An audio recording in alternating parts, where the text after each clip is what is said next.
Hey guys, and welcome back into the channel. Today we're going to be doing another first on this channel, and this is going to be my very first ranking video. I'm going to be doing a lot of these here in the near future, a lot of sports ranking videos, movie ranking videos, things of that nature.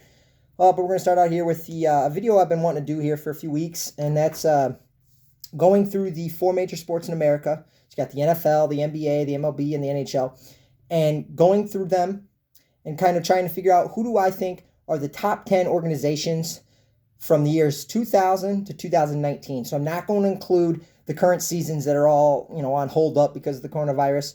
We're going to go, the end of the range is 2019. So the following year's season is as far into it we're going to go. So if teams are having bad seasons this year or whatnot, some of these teams may be having bad 2020s, but we're not going to take that into consideration. We're going to stop where the last season completed. Going through this, the most difficult part in a lot of ways was trying to differentiate what's more important. Is it more important just titles? Like, are we just simply saying, all right, well, you got 7 titles, you got 6 titles, you got 5. Are we just ranking it that way? And I decided against that. I thought that was too simplistic. I thought a better way would be to try to organize them. Yes, titles are important, and they're probably the most important thing, but we also got to, we got to look at number of playoff appearances, number of losing seasons. I think it's more important not just to have a big run for a 5-6 year period, but to be consistently good over a 19-year period. I think that's more important. And that's, that played a large part in a lot of my rankings. Teams that didn't just have quick little short runs and then fall off, or, were horrible and then all of a sudden had a quick little run. I like the teams that had sustained success from 2000 to 2019. So when I was trying to put these lists together, obviously there's a lot of teams. You got nearly 30 teams in all 4 of those sports. So, you're looking at anywhere from 120 teams to 130 teams, somewhere in that range. And I had it narrowed down to 14, but at that point I was a little stuck. But I wanted to get it down to a top 10, so I eliminated 4 of those teams, had it down to a top 10, at which point I still wanted to add one more because I felt like they needed to be on the list, and they're going to be the honorable mention. So we got our top 10 and our one honorable mention. In terms of the list, the honorable mention team is from the MLB, and it is the San Francisco Giants. Now, the San Francisco Giants are a team that I think all of us, whether you were a kid at the time like I was or you're an older person, we all remember in the early 2000s. Not only were the Giants good, had a World Series appearance in 2002 where they lost to the Angels, but they also had a guy named Barry Bonds, a guy who was, a monumental figure in America. Everybody knew who he was. He was big news and big time stories constantly, and sometimes for good reasons and a lot of times for bad reasons. But, I remember personally as a kid, I'm not a Giants fan, nor did I watch the Giants all that often. But I remember you'd be watching a fucking soccer game on ESPN, a baseball game, a football game, didn't matter. Didn't have to involve the Giants, but Barry Bonds steps up the plate in a Giants game while he was on the home run chase. ESPN is cutting off whatever they're showing you Barry Bonds is at bat. And the legendary home runs into the the water out in McCovey Cove in right field. Like, I think not only did they have a legendary player, which that helps, but also they since 2000 they had 3 World Series titles and also had a World Series appearance, like I said, in 2002. So 4 appearances, 3 titles since 2000. The one issue I have with them is they have had 8 losing seasons in those 19 years. So they've had some really down moments. Just as many down moments as they've had good moments. So I thought I had to take that in consideration, and that's why they are just missing the top 10 list. So now we're on to top 10. 10th place comes in from the MLB as well. We got the New York Yankees. This is a team that was difficult for me to grade and rank because, they're the New York Yankees. They've had, surprisingly, I did not know. I mean, I knew they were pretty consistently good, but they have not had a losing season in that entire period. From 2000 to 2019, not one losing season. So you'd ask yourself, how is this team number 10? Well, my issue with them is, one, it's baseball, so there's no salary cap. They're the biggest organization in all of baseball. They have the most money. Payroll's always at the top. And, they're able to buy, pretty much any player they want most of the time. And the fact of the matter is, from 2000 to 2019, they have 2 titles and 4 appearances. So they're 2-2, but all of them were from 2009 and earlier. So like I said, they haven't appeared in a World Series in 10 years. They haven't appeared in a World Series since 2009. Fuck winning one. They haven't even appeared in one. And I think for a team in that sport with no salary cap and all that money, that's a major red flag. Like, that's half the time period that we're ranking. They haven't even been to the World Series. And, if they'd won 3 out of 4, I would have had them a little higher. But only being 2-2 and having such a large gap, I thought 10 was a good spot for them.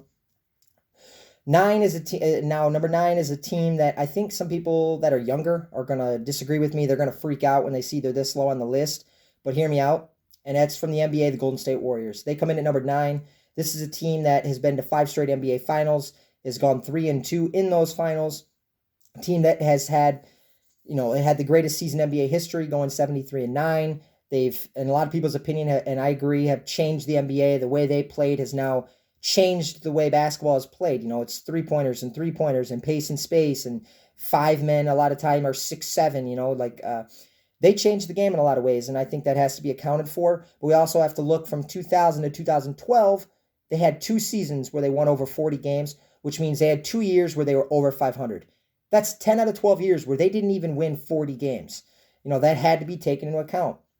Yes, they've been really good for 5-6 years, but you got to count those first, 13, 14 years as well, and that's why they come in at number 9. Number 8 is who the fuck do I have at number 8? Chicago Blackhawks, and this is a team, obviously, I'm a Chicago Blackhawks fan. They're the team I like. I watch, a majority of their games. They are a team that's won 3 titles since 2000. They've appeared in 3 Stanley Cup finals, so they're 3 for 3. They've been good from about 2008, 2009, till about 2017. They were really good every year. They won 3 cups, but they were also in contention almost every year. They have, 2 incredible players in Kane and Taves.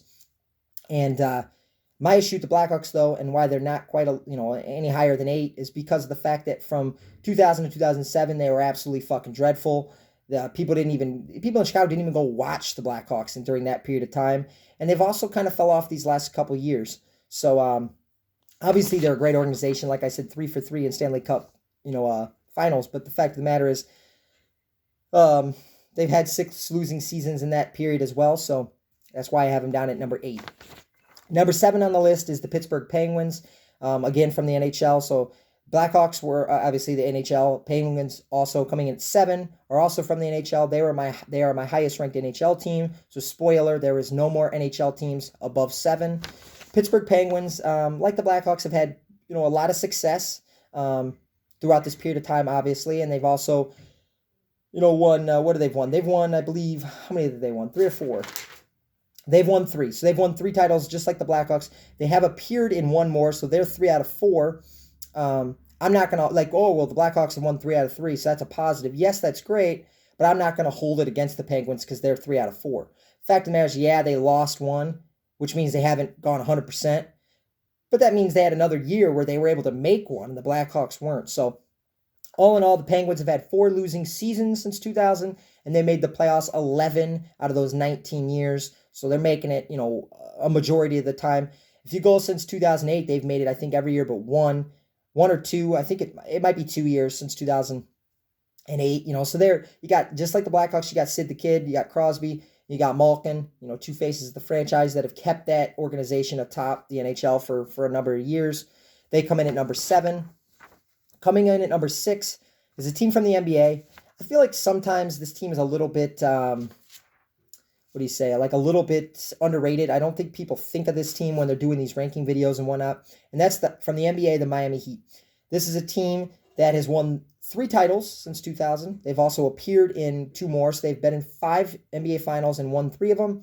They won their titles in 2006, 2012, and 2013.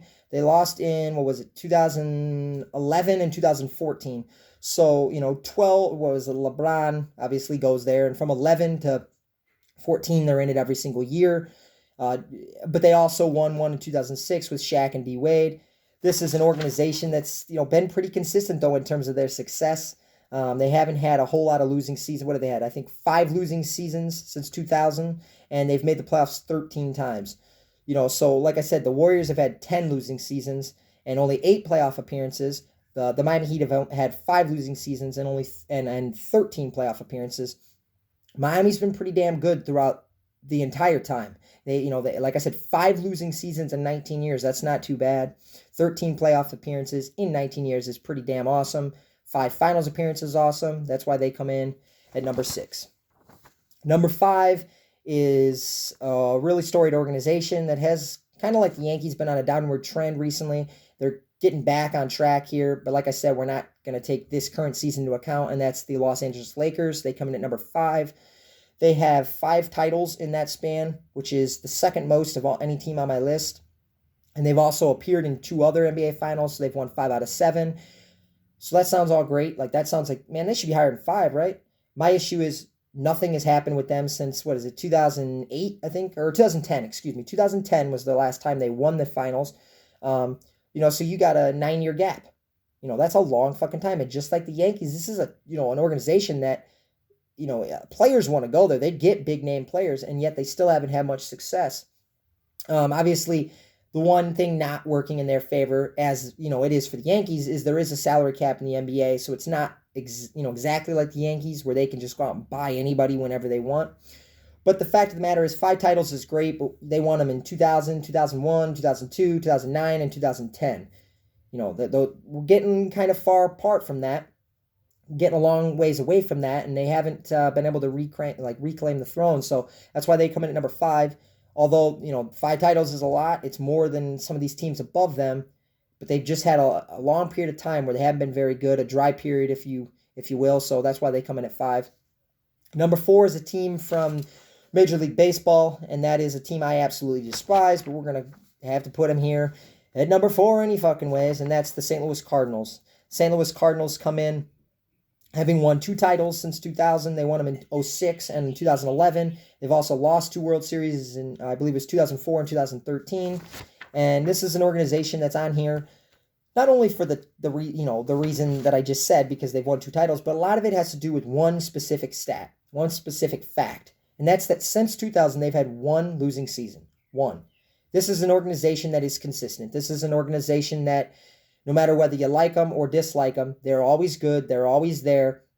They're the type of organization that can bring relatively unknown players up from God knows where, and they become fucking key players in championship teams. And that's just, it's, as a Cub fan, for years and years, it was like, fucking Christ, how is this possible?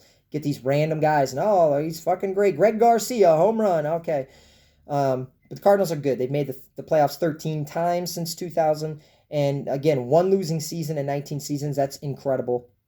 But, they're a medium-sized market. They're not a massive market. They're definitely not a small market, but they're not the Yankees. They're not even the Cubs. They're not the Red Sox. They're not the Dodgers. So that kind of sustained success is pretty incredible. They come in at number 4. Number 3 on the list is the Boston Red Sox. This is a team that's won 4 titles. They're 4-0. They won in 2004, 07, 13, and then they won it in 18. This is a team that obviously broke the curse in 2004. They've been good pretty much every season. They've had, I believe, 3 losing seasons since 2000, so they've had a couple downward spots, but, they're obviously in a tough division. And, they've been damn good. 4 for 4 in the World Series, has made 10 playoffs in those 19 seasons, been really damn consistent. And that's why they come in at number 3. Coming in at number 2 is a team that growing up I always looked up to, and as one of the players that I look up to more than probably my second or third favorite athlete of all time, and that's Tim Duncan. Coming in second from the NBA is the San Antonio Spurs. San Antonio Spurs are an organization that's won 4 titles since 2000. They've also appeared in 1 more, so 4 out of 5. They won it in 2003, 2005, 2007, and 2014. They obviously lost the heartbreaking one to the Heat in 2013 that they should have fucking won. But, this is a team that incredibly, and I knew they were really good for all these years, but I don't think I actually realized how good. This is a team since 2000 has had 0 losing seasons. 0 fucking losing seasons. Now, that's about to change if I was to count 2020, because obviously they've kind of taken a turn for the worst here at this point. But in that period of time, they made the playoffs all 19 seasons. They've won 50 or more if you take the last 2 years out, so from 2000 to 2017, they won 50 or more games in all 17 of those years. 17 straight years of 50 or more wins. That's incredible. They did it with a core group of guys that remained together in Duncan and Ginobili and Parker, and they were just a lot of fun to watch. They weren't real flashy. They just played the game the right way. A lot of guys with no ego, and they were a lot of fun to watch. And coming in number 1, if the mother effing shirt didn't let you know this already, it's the New England Patriots. I'm obviously a big Patriots fan. Tom Brady's my favorite athlete of all time. They are in a sport where to have this kind of success for this kind of, long period of time is unbelievable. We'll probably never see it again. I'd be shocked if we do. Since 2000, they've won 6 titles, and they've also appeared in 3 more, so they've won 6 out of 9. Very easily could have won 2 or 3. Easily could be 9-9. They also, could have lost a few of those that they won, but if you just want to look at the ones they lost, they could have easily won all 9. And in my opinion, they should have won at least, 7 or 8 of those. But, this is a team, and it's, if this was baseball, I mean, it would still be incredible, but it'd be a little less incredible. But to have this kind of success for this amount of time in football is truly incredible. And, they did it behind the greatest coach of all time, arguably, in Bill Belichick, and the greatest quarterback of all time for 100% fact, Tom Brady.